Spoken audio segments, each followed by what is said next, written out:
Eu quero te convidar a abrir a sua Bíblia. Onde, Lucas? Atos capítulo 2, versículo 14. Atos capítulo 2, versículo 14. Glória a Jesus pela vida de cada um de vocês. É uma honra poder estar aqui hoje junto com vocês. Para quem não me conhece, muito prazer. Eu sou o Lucas Teodoro, assim como o pastor me apresentou. Nós estamos vindo lá de Goiânia, em Goiás. Tem algum goiano aqui? Algum goiano? Ali, achei um goiano. Aleluia, olha só. Aleluia. E é uma honra poder estar aqui junto com vocês. Sou muito grato a Deus pela vida do pastor Isaías Figueiró, de todos os pastores da Encontro de Fé. Eu falo que a Encontro de Fé é a minha igreja aqui no Rio Grande do Sul. Aleluia. Eu amo estar aqui junto com vocês. E quantos abriram, diga amém. Glória a Deus. Versículo 14. Pedro, porém, colocando-se em pé com os 11, levantou a sua voz e disse: varões judeus, e todos vocês que habitam em Jerusalém, seja isso notório para vocês, escutem as minhas palavras. Esses homens não estão embriagados como vocês estão pensando, sendo já a 3ª hora do dia. Mas isso é o que foi dito pelo profeta Joel, que nos últimos dias acontecerá, diz Deus, que do meu espírito derramarei sobre toda a carne, os seus filhos e as suas filhas profetizarão, os seus jovens terão visões e os velhos sonharão. Aleluia. Sabe, eu não sei você, mas quando eu leio isso aqui eu fico empolgado. Sabe, eu sou um pouco empolgado. Então ao longo da palavra vai tentando seguir essa linha do tempo que eu vou falar aqui para vocês. Sabe, a verdade é que esse jovem, Pedro, agora cheio do Espírito Santo, se levanta em Jerusalém com uma grande ousadia para a pregação do Evangelho. O Pedro, ele acabou de ser cheio do Espírito Santo aqui em Atos capítulo 2. Alguns versículos antes vai dizer que Pedro, junto com os outros discípulos, eles estavam todos reunidos no mesmo lugar e de repente veio do céu um som como de um vento veemente e impetuoso e preencheu toda aquela casa que eles estavam sentados, e ali de repente no meio deles foram vistas línguas como que de fogo que se pousaram sobre cada um deles, e naquele momento todos foram cheios do Espírito Santo. E aqui agora o Pedro em Jerusalém, que não era um ambiente muito fácil. Imagina qual que era o cenário de Jerusalém. Era um cenário onde havia perseguição. Era um cenário onde não era fácil pregar o Evangelho. Era um cenário onde provavelmente Jesus era o assunto do momento. Estava todo mundo comentando o que havia acontecido. E olha lá, crucificaram o líder daquela seita. Agora essa galera vai acabar de vez. Todo mundo comentava o que estava acontecendo. O ambiente de Jerusalém era um ambiente desconfortável para se pregar o Evangelho. Aí de repente o Pedro, cheio do Espírito Santo, ativado no modo poucas ideias, se levanta lá no meio daquele povo e o Pedro fala: ei vocês, varões judeus, seja isso notório para vocês. O que o Pedro está falando? Eu não quero ficar escondido, vejam isso, vejam. Esses homens que vocês estão vendo, eles não estão bêbados, mas isso é o que foi dito pelo profeta Joel, que nos últimos dias, diz o Senhor, do meu espírito derramarei sobre toda a carne, os seus filhos e as suas filhas profetizarão, os jovens terão visões e os velhos sonharão. Aí o Pedro começa a pregar o Evangelho. Poucas ideias, nível hard.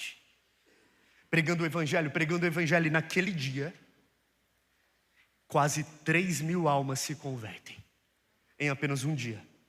E a gente está falando de um cenário de perseguição, a gente está falando de um cenário de igreja primitiva, a gente está falando de um cenário onde não tinha estrutura para nada, mas eles tinham o Espírito Santo. Mas sabe, esse mesmo Pedro, que está aqui em Jerusalém, com grande ousadia, pregando o Evangelho, ganhando uma multidão para Jesus, é o mesmo Pedro que alguns dias atrás ele estava negando Jesus 3 vezes. É o mesmo Pedro que lá naquela mesa da última ceia, ele olha para Jesus e diz: eu não vou te negar não, Senhor. E Jesus ele diz: ainda essa noite, antes que o galo cante, você vai me negar 3 vezes, Pedro. E aí de repente quando chegam até Pedro dizendo: Você é um daqueles que andava com ele? O Pedro fala, eu não. Mas você se parece com um deles. Não, vocês estão enganados. Mas eu vi você com eles. Você viu outra pessoa, você não me viu. O Pedro, ele estava tímido, ele estava escondido, ele estava com medo. Só que alguma coisa aconteceu aqui nesse meio. Porque agora Pedro está se levantando com ousadia. No meio de Jerusalém, pregando o evangelho, ganhando 3.000 almas. Olha que troca. É como se fosse 1.000 almas para cada negação do passado que ele fez. Ele nega Jesus 3 vezes. Agora está ganhando 3.000 almas. Lucas, o que aconteceu no meio desse caminho? De repente veio do céu um som como de um vento veemente e impetuoso, preencheu toda aquela casa que eles estavam assentados, e foram vistas no meio deles línguas como que de fogo, que se pousaram sobre cada um deles, e todos foram cheios do Espírito Santo. Sabe no que eu creio em nome de Jesus? Em uma geração cheia do Espírito Santo, ativada no modo poucas ideias. Lucas, como assim modo poucas ideias? Você não vai ficar pensando demais. Você não vai ficar calculando demais, você vai falar de Jesus em todos os lugares onde Ele te colocar. Você vai começar a olhar para a sua escola, enxergando a sua escola não só como a sua escola, mas como o seu campo missionário. Você vai começar a olhar para a sua universidade, enxergando a sua universidade não só como a sua universidade, mas como o seu campo missionário, para o seu trabalho, para a sua família. Vou te dar uma boa notícia. Vai ser impossível continuar vivendo uma vida normal. Impossível. Quando o Espírito Santo vem, agora é impossível continuar vivendo uma vida normal, cara. Sabe o que vai acontecer? Você vai começar a viver milagres da parte de Deus. E você nunca mais vai olhar para uma alma e achar que essa pessoa é difícil demais para ouvir o Evangelho. Você nunca mais vai olhar para alguém e pensar, eu acho que essa pessoa aqui é impossível, essa aqui não dá. Isso nunca mais vai acontecer. Sabe? Alguns meses atrás, nós estávamos lá em Belo Horizonte pregando o Evangelho dentro da Universidade Federal de Minas Gerais, a UFMG. Sabe, desde 2024, Deus começou a nos direcionar para pregar o Evangelho nas universidades federais pelo Brasil. E nós começamos a ver e contemplar de grandes milagres dentro dos campos acadêmicos. Lucas, como que isso acontece? A gente chegava e pregava para as pessoas, basicamente isso. Começamos na UFG, em Goiânia, minha cidade. De lá fomos para a UFMG. Depois disso fomos para a USP, em São Paulo. Para a UFRJ, no Rio de Janeiro.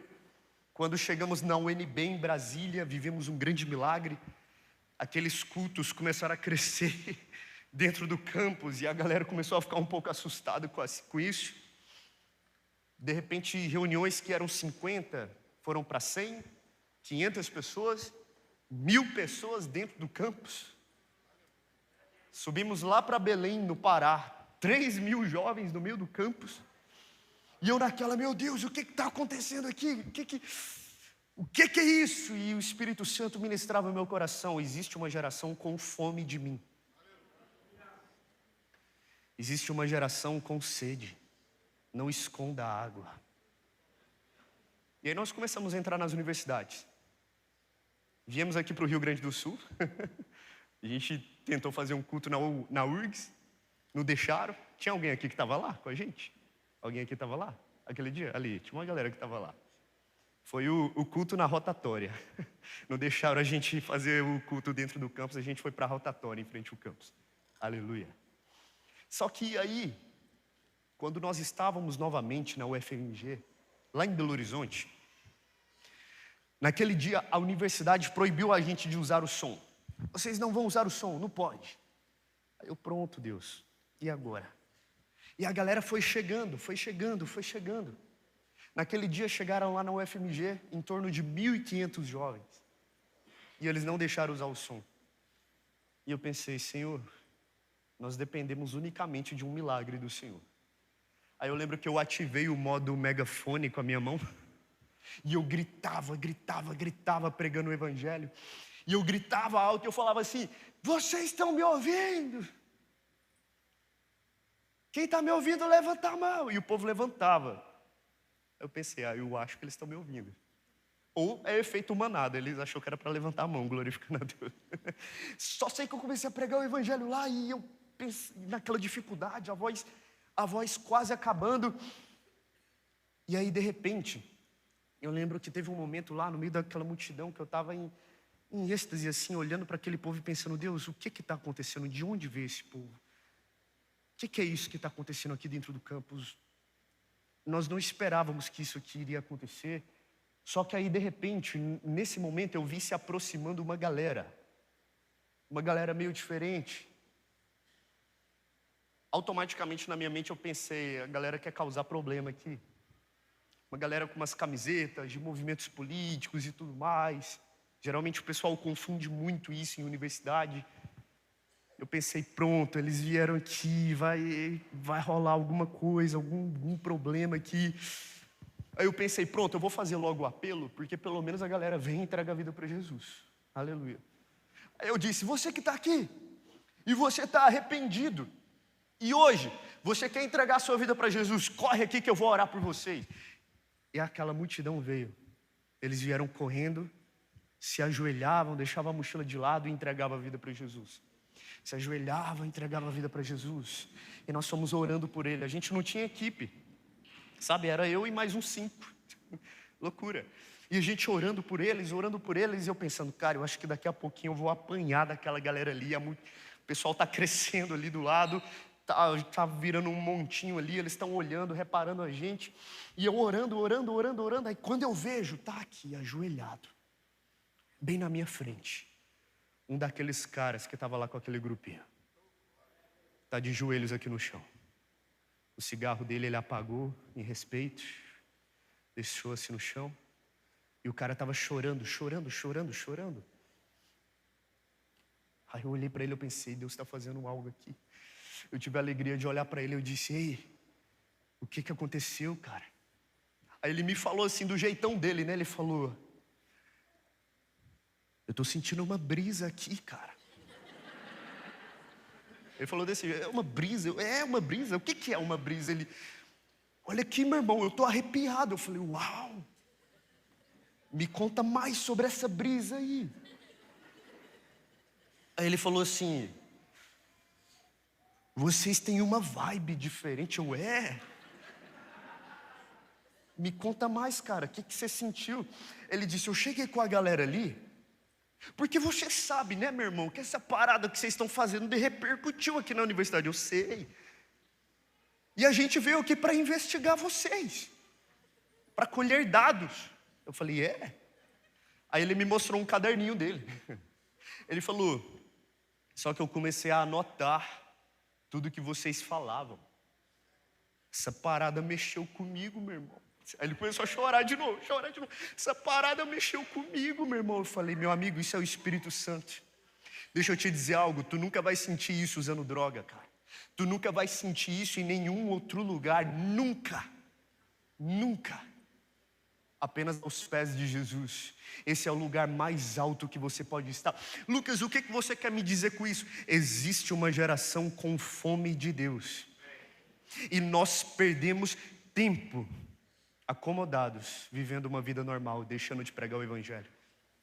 Sabe o que acontece? A partir do momento que agora já não vivo mais eu, mas Cristo vive em mim, eu passo a amar o que Ele ama, e Ele ama almas.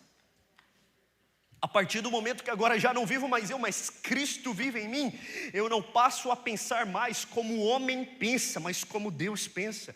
Eu paro de enxergar como o homem enxerga e passo a enxergar como Deus enxerga. Cara, vai ser impossível ficar calado. Sabe, a partir do momento que agora já não vivo mais eu, mas Cristo vive em mim, eu já não tenho mais a minha vida como preciosa. Sabe, eu creio que hoje nessa noite o Espírito Santo ele tá gerando uma nova paixão em nós. Lucas, o que é uma nova paixão? A gente vai parar de enxergar como o homem enxerga, e nós vamos começar a estar apaixonados por Ele. Os nossos olhos estarão em Cristo, entendendo que Ele é suficiente e nós não precisamos de mais nada. Sabe qual que é o grande problema da nossa vida? Por muitas vezes, nós queremos fazer tudo do nosso jeito, tudo na nossa hora, tudo conforme a nossa vontade, mas no reino de Deus não é assim. Jesus, Ele nos ensina a abrirmos mão da nossa vontade. Sabe o que Jesus ele disse? Aquele que quer vir após mim, negue-se a si mesmo, diariamente. Tome a sua cruz e siga-me. Meu irmão, se você está disposto a de fato seguir Jesus, esteja preparado para uma negação diária de si mesmo. Esteja preparado para acordar todos os dias e dizer: Senhor, eu acordo hoje não mais para viver a minha própria vontade, mas agora para viver a sua acima da minha. Não mais, Deus, para viver o meu querer, porque agora eu quero viver o seu acima do meu. Ei, é tempo de parar de perder tempo. Deixa eu te dizer uma coisa, jovem, você que está aqui, não queira chegar no final da sua vida frustrado, percebendo que você desperdiçou a sua vida correndo atrás de outras coisas. Não queira chegar no final da sua vida frustrado, olhando para trás e percebendo que você viveu tudo. Você conquistou os seus sonhos, você ganhou seu dinheiro, você viveu a sua vida, mas você nunca viveu aquilo que o Senhor Ele queria que você vivesse de verdade. Deixa eu te dizer uma coisa, os seus dias estão passando. A sua vida está acabando a cada dia que passa. E daqui nós não vamos levar nada. Lucas, o que você quer me dizer com isso? É tempo de fato voltarmos os nossos olhos para Ele. Porque às vezes a gente corre atrás de tudo. Nós olhamos para várias outras coisas e perdemos Jesus de vista. Nós olhamos para a nossa própria vida e perdemos Jesus de vista. Sabe qual que é o primeiro passo para então vivermos um grande avivamento? Se chama obediência. Sabe quando que esses discípulos que são cheios do Espírito Santo aqui, em Atos capítulo 2, eles vivem um grande avivamento? Quando estão posicionados em obediência. Como assim, Lucas? Atos capítulo 2 é uma obediência de Atos capítulo 1. Porque em Atos capítulo 1, Jesus ele deu uma ordem para os discípulos: fiquem em Jerusalém, até que do alto vocês sejam revestidos de poder. Então o que eles estão fazendo em Atos capítulo 2 é obedecendo a ordem de Jesus de Atos capítulo 1. Tá aqui uma chave para a gente, cara: é impossível vivermos um avivamento em desobediência. Jesus ele nos chama para os pés dele. Sabe o que vai acontecer? Você vai ser tão cheio, tão cheio, tão cheio dele, que transbordar será algo natural na sua vida.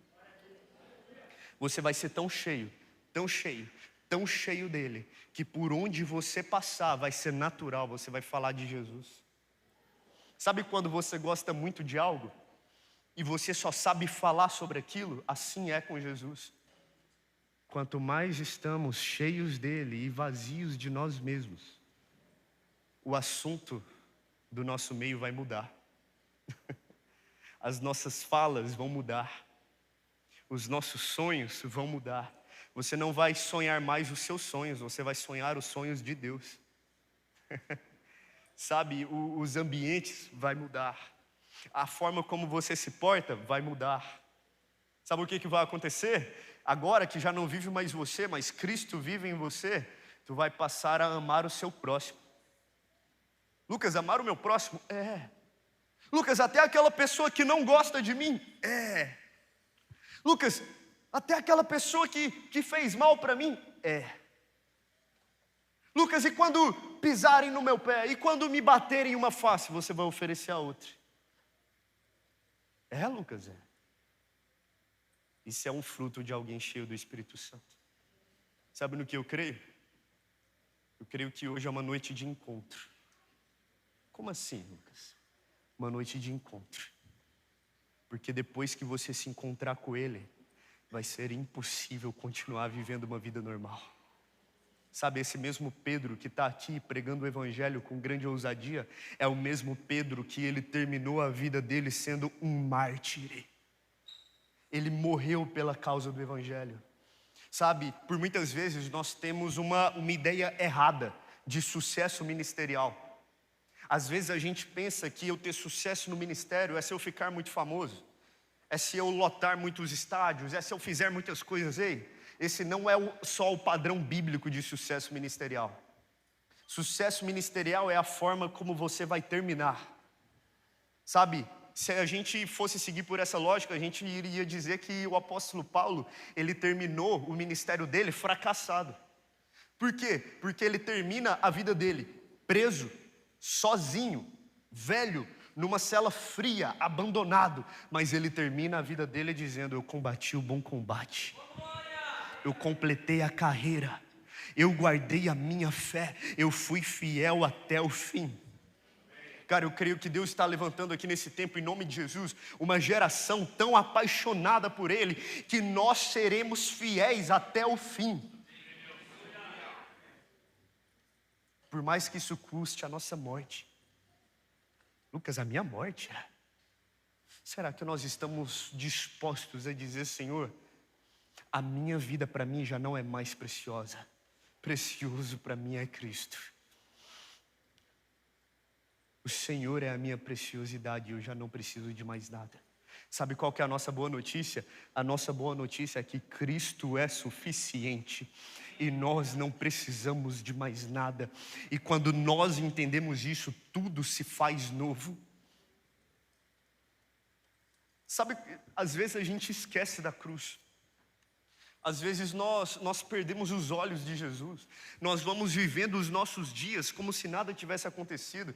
A gente vai vivendo a nossa vida do nosso jeito, e é só isso. E nós esquecemos daquela cruz. Mas sabe qual que é a verdade? Mesmo depois de tantas as vezes que às vezes nós esquecemos dele, a verdade é que ele não esquece de você.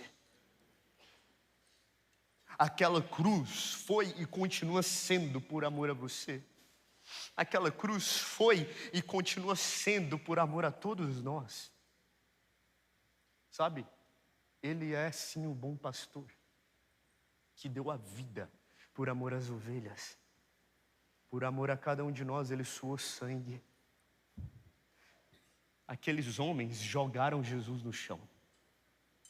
No Evangelho de Marcos vai dizer que aqueles homens, para piorar, eu estava lendo inclusive um relato de medicina sobre a crucificação de Jesus. Não foi só uma crucificação, foi todo um acúmulo de humilhações que ele foi sofrendo ao longo de várias horas. Aqueles homens jogaram Jesus no chão, tamparam os olhos dele com uma venda e eles davam vários socos em Jesus. Vários socos, e ao mesmo tempo cuspiam nele.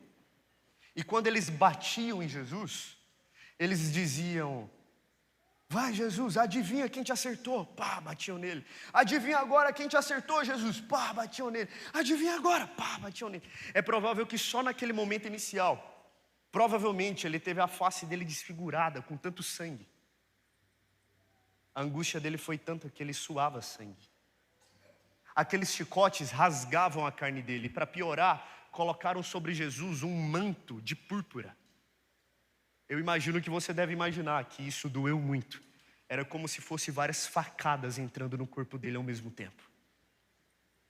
Colocaram nele aquela coroa de espinhos. Sangue descia sobre o rosto dele. Lucas, por que você está falando tudo isso? Porque às vezes a gente esquece disso. Por que você está falando sobre isso, Lucas? Porque nós precisamos voltar os nossos olhos para aquilo que nos traz esperança. E o nome da nossa esperança é Cristo. Sabe, eu estava lendo nesse relato que lá naquela cruz, quando Jesus estava crucificado, com os braços abertos, para ele respirar, ele precisava levantar a cabeça. E quando ele levantava a cabeça, aquela coroa de espinhos prensava no madeiro.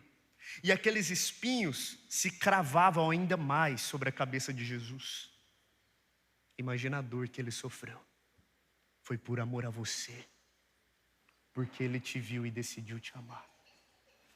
Sabe, lá na eternidade, o Senhor ele está diante dos anjos, que olham para ele por toda a eternidade e eles cantam: Santo, Santo, Santo, Santo é o Senhor Deus Todo-Poderoso. Sabe, aqueles anjos não cansam de cantar, porque eles estão declarando aquilo que eles estão vendo. E agora ele está diante de dois ladrões, uma à direita e um à esquerda. E um daqueles ladrões ainda olha para ele e diz: você não é Deus? Então por que você não salva a si mesmo? Sabe, ele suportou toda a humilhação no nosso lugar. Quem merecia tudo aquilo era a gente, por conta do nosso pecado, por conta das nossas falhas, mas a nossa morte ele pegou para ele, a vida dele ele entregou para nós, e isso é suficiente. Ei, Cristo é suficiente, nós não precisamos de mais nada. Ele é suficiente e isso basta. Sabe, eu creio que hoje o Senhor ele está nos guiando a um nível de intensidade ainda mais profundo com Ele, onde nós teremos a alegria de dizer: Senhor, o Senhor basta para mim. O Senhor é maior do que os meus sonhos, o Senhor é maior do que o meu ego, o Senhor é maior do que tudo que há em mim. Eu anseio simplesmente pelo Senhor e nada mais.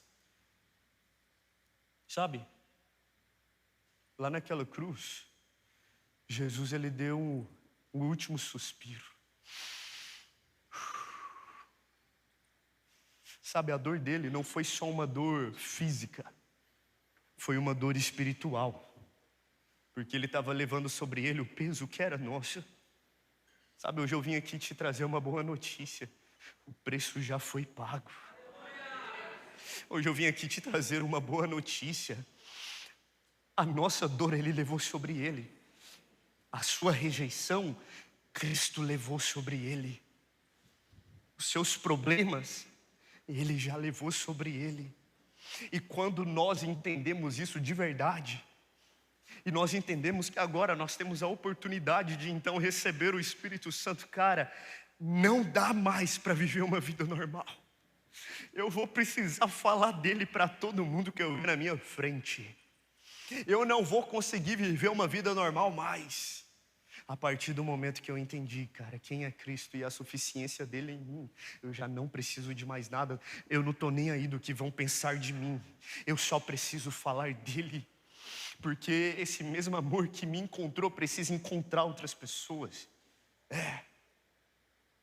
Lucas, e como que nós fazemos para voltar os nossos olhos para ele de verdade? Eu vou te explicar como é que é. É mais ou menos assim. Feche os seus olhos onde você está. Eu vou pedir para os meus irmãos do louvor vir aqui, que agorinha, não agora, mas agorinha nós vamos ministrar juntos. Mas eu quero que você feche os seus olhos. Ah, Espírito Santo, doce Espírito Santo, obrigado porque o Senhor está aqui. E o Senhor é suficiente. E nós não precisamos de mais nada. Por isso eu te peço, Espírito Santo, toca os nossos olhos aqui agora, nessa noite, para que nós venhamos a voltar os nossos olhos para Ti. Senhor, nós nos arrependemos por todas as vezes que olhamos para outras coisas, por todas as vezes que nós olhamos para outros lugares. Nós nos arrependemos, Senhor, por todas as vezes que nos distraímos de Ti. E eu te peço, Senhor, vem aqui. Vem aqui. Vem aqui. Em nome de Jesus, Senhor, vem aqui. Mas sejam tocados pelo Espírito Santo, em nome de Jesus.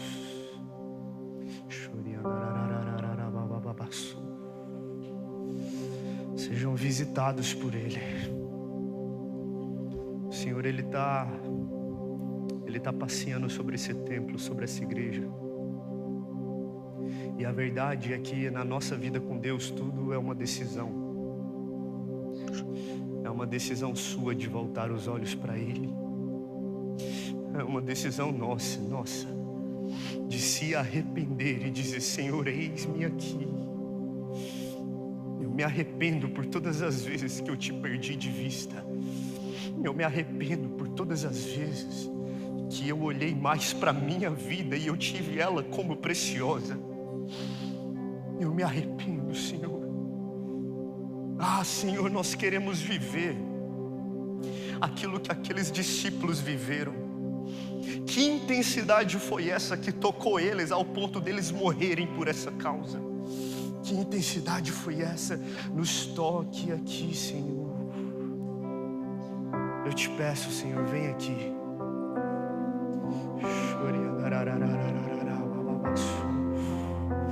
Sejam tocados por Ele, sejam preenchidos por Ele, em nome de Jesus.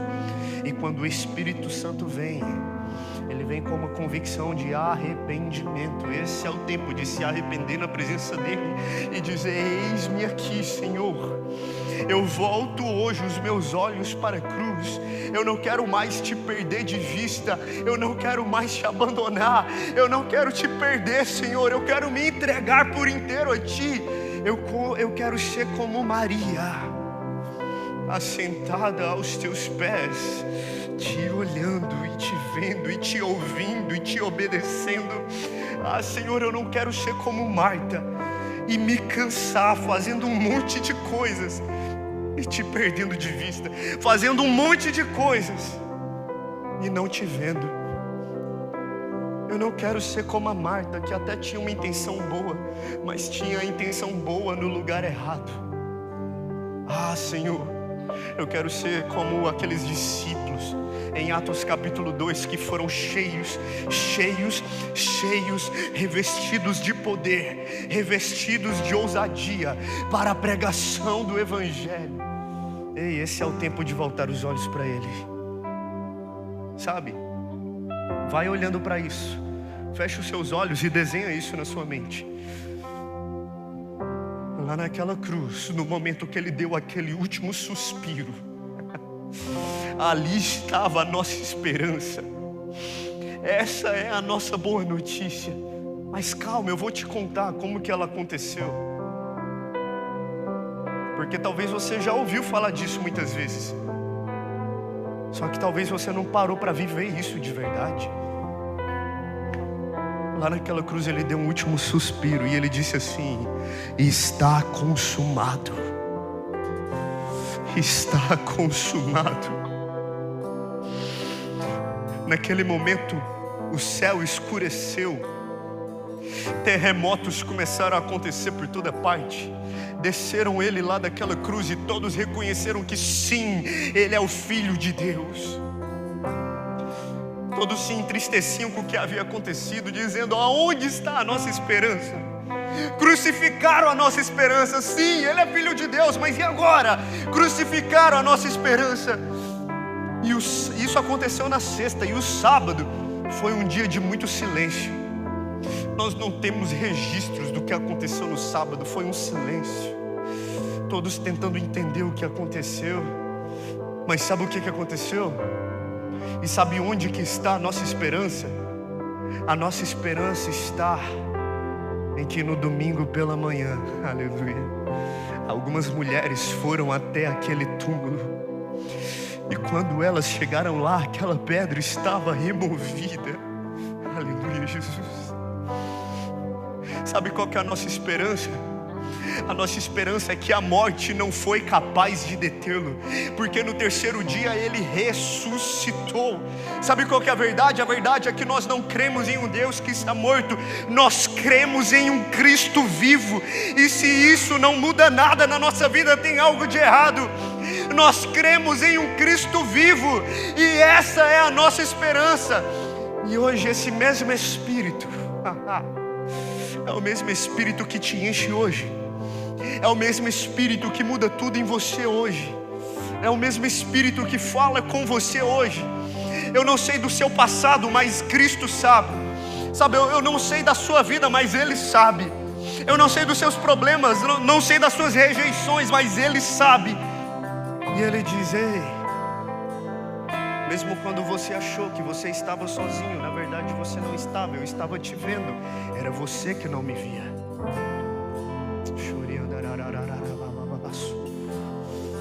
Tem ciúmes, Ele está aqui.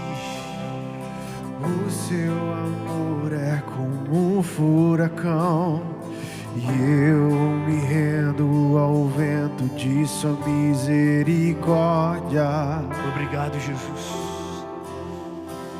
Então de repente não vejo mais minhas aflições, eu só vejo a glória. Obrigado, Jesus. Percebo o quão maravilhoso Ele é. Obrigado, Jesus. E o tanto Ele está me falando, quer. Ele está falando. Oh, como Ele me amou. Oh, Ele me ama. Ele me ama. Vem aqui, Senhor, nós queremos os teus pés, Senhor.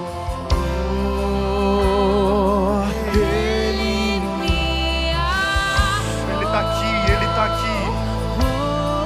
Ele está aqui. Ele está aqui, Ele está aqui. Ele me ama. Pelo amor de Deus, fica de pé no seu lugar. Declara isso em nome de Jesus. Lucas, o que ele viu de bom em mim? O que ele viu de importante em mim? Eu vou te dizer. Ele te viu e quando ele te viu, ele decidiu te amar. Por mais que nós não merecíamos, ele te viu e decidiu te amar. Lucas, o que eu fiz para merecer isso? Nada. E essa é a nossa boa notícia. Nós não fizemos nada para merecer e o preço já foi pago por Ele. Obrigado, Jesus. Obrigado, Jesus. Nós somos a tua herança, Senhor. Obrigado, Jesus. E Ele me ama. Ele me ama.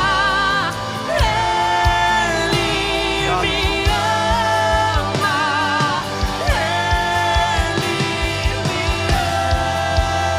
Ele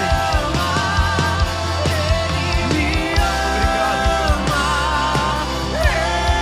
Sejam tocados pelo Espírito Santo de Deus, em nome de Jesus.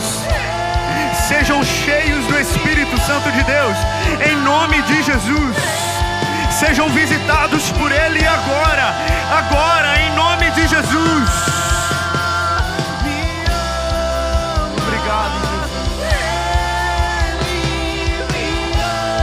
Obrigado, Jesus.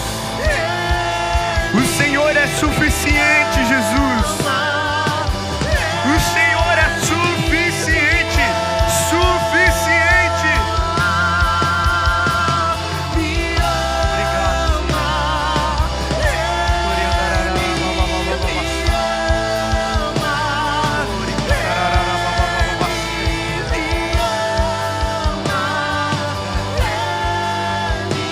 Olha só,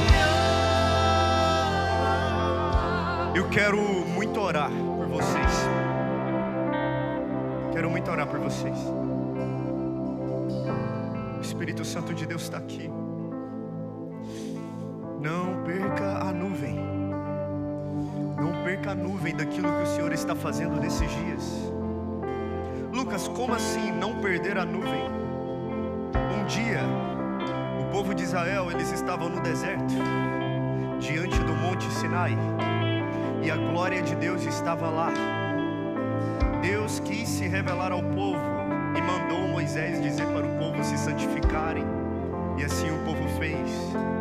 Mas quando Deus revelou da sua glória, o povo teve medo de Deus, e eles disseram para Moisés: Moisés, fala só você com Deus, porque se Deus continuar falando diretamente com a gente, nós iremos morrer por conta do nosso pecado. Sabe qual que era a verdade? Deus queria compromisso com o povo, mas o povo não queria compromisso com Deus. Então, resultado disso, Lucas, morreram no deserto. Morreram no deserto. Sabe por quê? Porque compromisso com Deus exige de nós algo chamado responsabilidade. Estar imerso na nuvem exige de nós responsabilidade. Ser cheio do Espírito Santo exige de nós responsabilidade. Mas sabe no que eu creio em nome de Jesus? Deus está levantando uma geração responsável. Uma geração poucas ideias com o pecado. uma geração que nunca vai trocar o propósito pela proposta. Nunca. Eu quero muito orar. Por quem, Lucas? 2 tipos específicos de pessoas. Primeiro tipo, o que aconteceu é que você não entregou sua vida para Jesus de verdade ainda. Nossa, Lucas, que baque, como assim? Como que eu vou saber se eu já entreguei minha vida para Jesus ou não? Eu vou te dizer. Se você entregou, você tem total certeza. Porque é impossível conhecê-lo e continuar vivendo uma vida normal. Se você entregou, o seu estilo de vida condiz com isso. Se você entregou, os frutos do Espírito estão sobre você. A gente nota alguém que entregou a vida para Jesus. Lucas, e qual que é o segundo tipo? É você que talvez em algum momento você até entregou, você veio na frente e disse: ah, Jesus, eu te entrego a minha vida, Jesus, faz em mim a sua vontade, assim na terra como é no céu. Mas aí você se tornou uma Marta, distraído com muitas outras coisas, e você perdeu Jesus de vista. Você se distraiu com a sua vida e deixou de olhar para a cruz. E sabe o que o Senhor está dizendo? Hoje é dia de arrependimento. Sabe quando que viveremos um grande avivamento? Quando nós nos movermos em arrependimento. E a hora de se arrepender se chama agora. Sabe quando que o Espírito Santo virá e preencherá tudo que é em você? A partir do momento que você se posicionar em obediência, se arrependendo na presença dele. Então, quando eu chamar esses 2 tipos de pessoas, todos que se identificam com esses tipos de pessoas, quando eu chamar, não vem ainda não, mas quando eu chamar, vocês vão vir aqui nessa frente, porque nós iremos orar por vocês. E assim, não importa quem você é, tá? Esse convite é para criança, adolescente, jovem, adulto, idoso. Não importa a sua idade, não importa seus títulos, não importa nada. Importa o que Cristo disse: aquele que me confessar diante dos homens, assim também eu o confessarei diante de meu Pai. Não é o Lucas Teodoro que disse isso. Eu não te conheço, mas Ele te conhece. Essas lágrimas não são em vão. Deus está hoje gerando algo novo. Deus está despertando ministérios aqui. Talvez você está aqui e você pensa: ah, Lucas, eu sou tão novo, eu acho que eu não estou pronto para isso ainda. Ei, você está nos seus melhores dias. Entregue os seus melhores dias para Jesus. Ou então você esteja pensando: ah, eu acho que não dá tempo mais. Dá tempo. Jesus está te chamando para agora. A hora não é amanhã, não é depois de amanhã, é agora.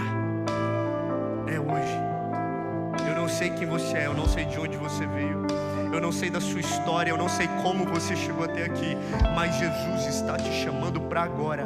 Então não importa o resto, importa o agora. Ah não, Lucas, amanhã eu tomo essa decisão, depois de amanhã, lá no retiro, depois do retiro. Você não sabe do seu dia de amanhã, nem do seu próximo minuto você sabe, nem do seu próximo segundo.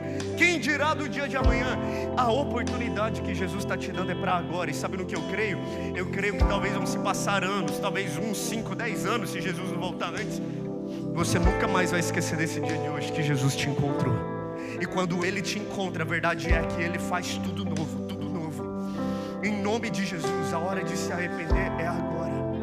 Então não importa quem você é, não importa de onde você veio, não importa o que você já fez até aqui, a hora de se arrepender é agora.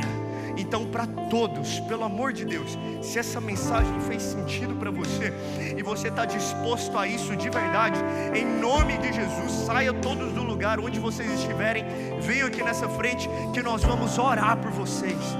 Esse é o tempo de se arrepender e voltar os olhos de verdade para Ele e dizer: Jesus, eu te entrego toda a minha vida, eu te entrego, Jesus, toda a minha história. Seu lugar é aqui nessa frente. Então venham aqui e volte os olhos para Ele de verdade, em nome de Jesus.